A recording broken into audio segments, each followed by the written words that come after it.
Uganda's debt is projected to reach nearly 130 trillion in the 2026-2027 financial year, with more than 33.6 trillion shillings expected to go towards servicing it. CSBAG Secretariat, glad to see most of you with us here today. It is against this backdrop that the civil society budget advocacy group, together with AHF Uganda Cares, has launched the Freedom from Debt campaign, aligning Uganda with a global push for debt justice and physical accountability. According to Henry Magala from AHF Uganda Cares, more money is used in servicing debts than considering health first. That is why this campaign should be treated as a human rights emergency. 4 billion people live in countries that spend more on debt servicing than health, education, and we're also seeing a situation where developing countries are paying 2 to 12% in terms of interest compared to developed countries. That underlies unfairness. And once that one happens, it means that resources that are supposed to address social services are diverted. So we are seeing flow of money from those that do not have enough to those that have a lot. So to us, that is a debt injustice and a human rights issue because it's not the right thing. According to Civil Society Budget Advocacy Group Executive Director Julius Mukonda, high interest rates and global financial inequalities continue to worsen Africa's debt situation. He adds that in developed countries, they can borrow even below 2%, but here the interest rates are way too high, which affects the economy. They borrow even below 2%. But on the African continent, you might find that our interest rates are around 8 to 15%. So already, that the market is already unfair for you. But also remember how these credit agencies, rank us. They give you a B plus or a B minus.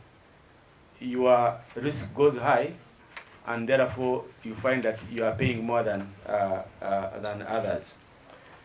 The other important element why we are even in this crisis is that on the African continent, we are contributing like 4% of emissions. But we are borrowing money to clean up the mess of people who are actually polluting the environment.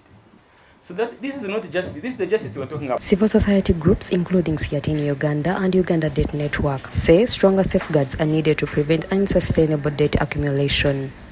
To increase, obviously, we see that obviously the repayment also it comes with the repayment issues. We see that. When it comes to debt servicing, like you've mentioned, it takes 40% of the national budget. Like almost 40% of the budget is already off or committed to debt repayment.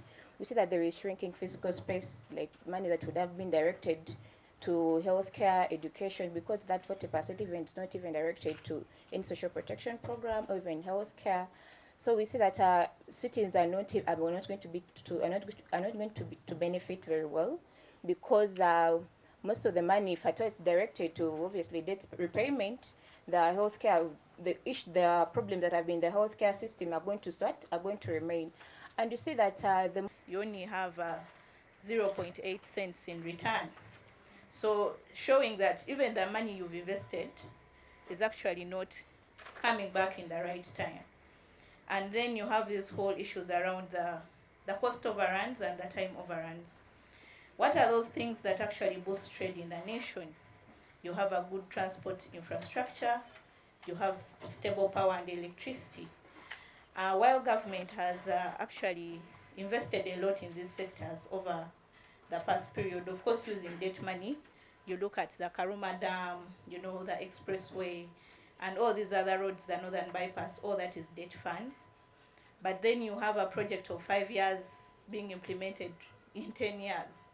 It will automatically affect the trade and development.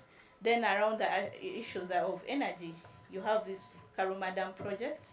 Mukonda stressed the need for transparency and accountability in all public borrowing processes. Today is to see how then can we come together and make sure that the market plays fair for everybody.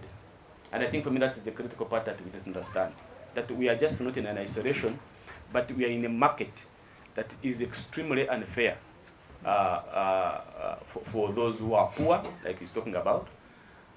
We need to ensure that what is there can be fairly given, but also we need this internally also to be more transparent and accountable. Thank you.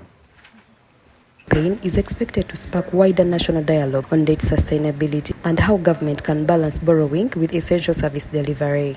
Naomi Namsoke for NSTV.